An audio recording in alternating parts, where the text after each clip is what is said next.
পৃথিবীতে প্রতিটা মানুষই তার ভালোবাসার মানুষের কাছ থেকে কিছু না কিছু আশা করে, তেমনইভাবে আমিও ব্যতিক্রম না।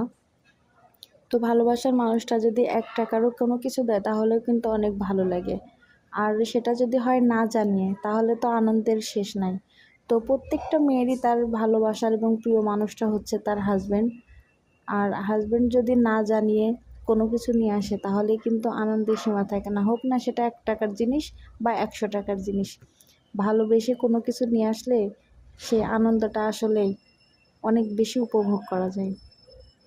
তো আমার স্বামীও আজকে সে আমাকে অনেক কিছু দেওয়ার চেষ্টা করে তার সামর্থ্য অনুযায়ী। তো আজকে একদমই না জানিয়ে, এটা আমি বলি তখন এনে দেয়, বা দুজন একসাথেও যে এটা আমরা খেয়ে আসি। তো আজকে সে একদমই না জানিয়ে অফিস থেকে আসার সময় আমার জন্য নিয়ে আসছে বিরিয়ানিটা। আমার অনেক পছন্দ এই খাবারটা আসলে। তো যাই হোক, আর একটা কথা কি শোনেন, যে আর একটা কথা কি জানেন, যে সংসারে যদি স্বামী স্ত্রীর মনের দিক থেকে মিল থাকে তাহলে না অভাব হলেও কোনো সমস্যা হয় না,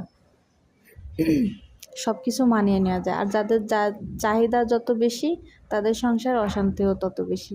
আমার স্বামীর সামর্থ্য অনুযায়ী আমি তার কাছে সব কিছু আবদার করি এবং সে দেওয়ার চেষ্টা করে।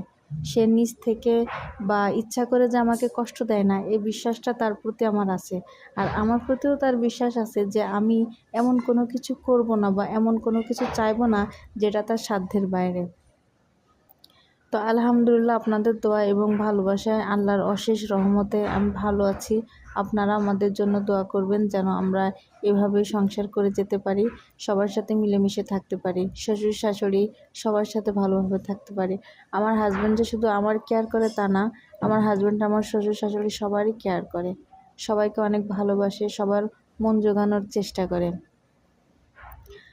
তো যাই হোক, আর একটা কথা কি জানেন, যে হচ্ছে শিক্ষিত হলে না তাকে সভ্য বলা চলে না। সেটার দৃষ্টান্ত আমরা দেশে থাকতে আর কি দেখতে পাচ্ছি। তো শিক্ষিতদের ভিতরে অসভ্যতা একটু বেশি লক্ষ্য করা যাচ্ছে। শিক্ষিত হয়ে কী লাভ যদি মনুষ্যত্ব না থাকে?